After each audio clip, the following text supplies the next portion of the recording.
It was this sacred spot that the Templars occupied for the next 75 years.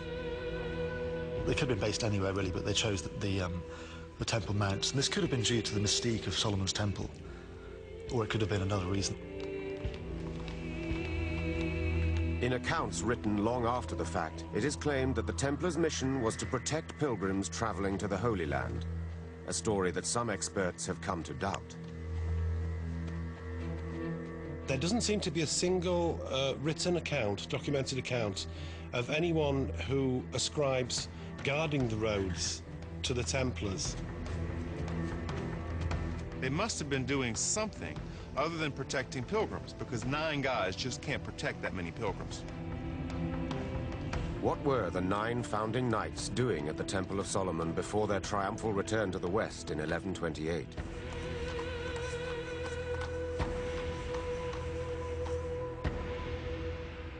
A possible clue came to light in 1867, when British archaeologists excavated under the Temple Mount. The team uncovered tunnels extending vertically from the Al-Aqsa Mosque for some 25 meters, then fanning out under the dome of the rock, long thought to be the site of King Solomon's temple. The tunnels were re-excavated at the end of the 19th and beginning of the 20th century by Lieutenant Warren of the Royal Engineers, and he found Templar artifacts scattered about throughout the tunnels. Parts of Templar spurs and various pieces of armament.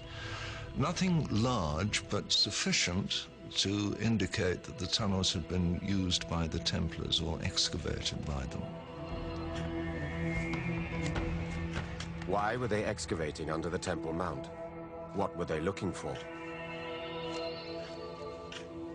Rumors throughout history have connected the Templars with both riches and sacred objects. In a letter written in 1187, a survivor of the Crusades claimed that the Templars owned a piece of the true cross. Early Masonic leaders, writing in the 19th century, cited secret documents that allegedly linked the Templars with the Ark of the Covenant and treasure buried in the Temple of Solomon. Modern conspiracy theorists often claim that the Templars were seeking sacred relics that the all-powerful Catholic Church would have been desperate to possess or suppress. Even during the time of the Templars themselves, Crusaders era, 12th, 13th century, there were rumors then too. Perhaps the Templars found the Ark. You've got to remember that at this time, the relics were an industry unto themselves. The crown of thorns, the spear of destiny, perhaps a piece of the true cross. Any of these would have had great spiritual power, if not some kind of mystical, magical power. But there is one sacred object above all others that has become intertwined with the legend of the Knights Templar. It was mentioned by the German poet Wolfram von Eschenbach in his epic Parsifal. Writing in the 13th century, he claimed that some formidable fighting men were guarding an object that many would die to possess, the Holy Grail. The Holy Grail is quite specific to the crusading period. Every leading poet of the day was writing Grail romances. It was a huge explosion of Grail literature around the end of the 12th century and the beginning of the 13th. That's the sacred relic that the Templars are most associated with. The first Grail romance was written by a man called Chrétien de Troyes, who lived in the city of Troyes, which is where the Templars essentially came from. We can date Chrétien's story of the Grail to about the 1180s, towards the end of the Templars' time in Jerusalem. But what exactly is the Holy Grail? It is often assumed to be the chalice that Jesus used in the Last Supper, which held the wine that was to symbolize his blood.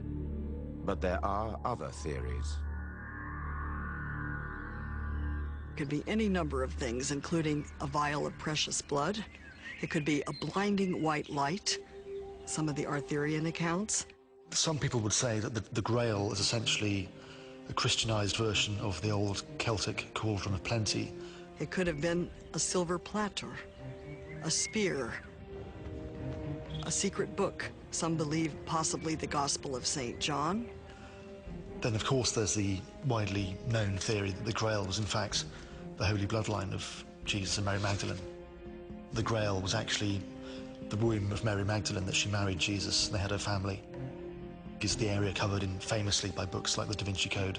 The Grail seems to have, in many of the stories, the ability to manifest in its own unique way to each person. There are as many Grails as there are Grail seekers. So when we say, did the Templars have the Grail? Which Grail? Such mystical quests aside, the Templars may have been seeking a more earthly prize. The prevailing theory is that they were archaeologists, essentially, digging under the Temple of Solomon for the treasure left there by the Jews after the invasions of the Romans in the year 70. It was gold and jewels and precious metals and so on. That was hidden at the time of the Jewish revolt in 66 AD. It's never been seen since. That theory gained credence in 1952 with the unearthing of one of the Dead Sea Scrolls, known as the Copper Scroll. Incised on sheets of hammered copper, it seems to list an inventory of treasure, itemizing some 200 tons of gold and silver. This immense hoard of gold and relics and scrolls would have been just a priceless find. It would have meant a great deal of treasure and money for the people that found it, and it also would have been of immense historical significance. Is this what the Templars were looking for? And did they find it?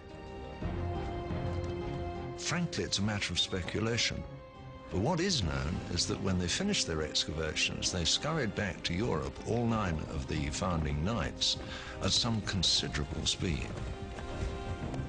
When they came back to Europe in 1128, they became very powerful and very rich in a very short space of time.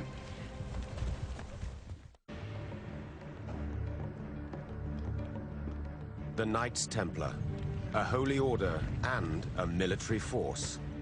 This was a paradox without precedent.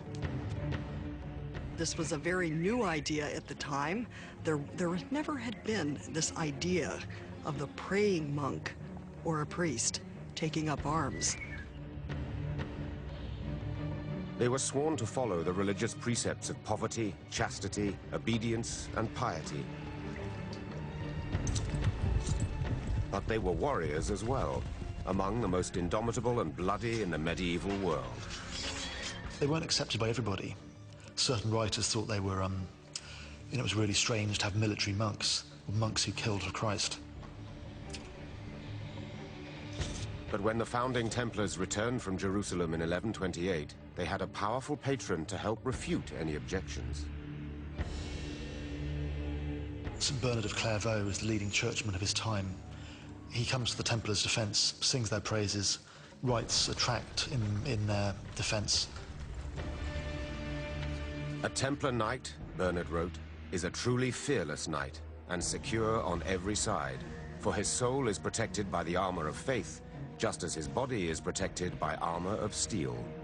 He is thus doubly armed and need fear neither demons nor men. It was called A New Knighthood, his major work, telling about this new order. Bernard, who was later canonized, had close ties to this new knighthood. He was the nephew of one of the founding knights from the Champagne region. The first 9 knights were very much a family affair. They were all related by blood or by marriage. It was this original band of 9 knights that made its headquarters on the holy site of Jerusalem's Temple Mount, which they renamed the Templum Domini. They were called the Templars because they had their base on the Temple Mount in Jerusalem by the Al-Aqsa Mosque, which to the Crusaders was known as the Temple of Solomon. The actual full title of the order is the Order of Poor Knights of the Temple of Solomon. And the symbols of the order reflected not the temple's riches, but the knights' humble origins. The famous image that was the seal of the Templars was to show 2 knights on 1 horse. And that's a reference to when they began. They apparently didn't have any money, and they were very poor.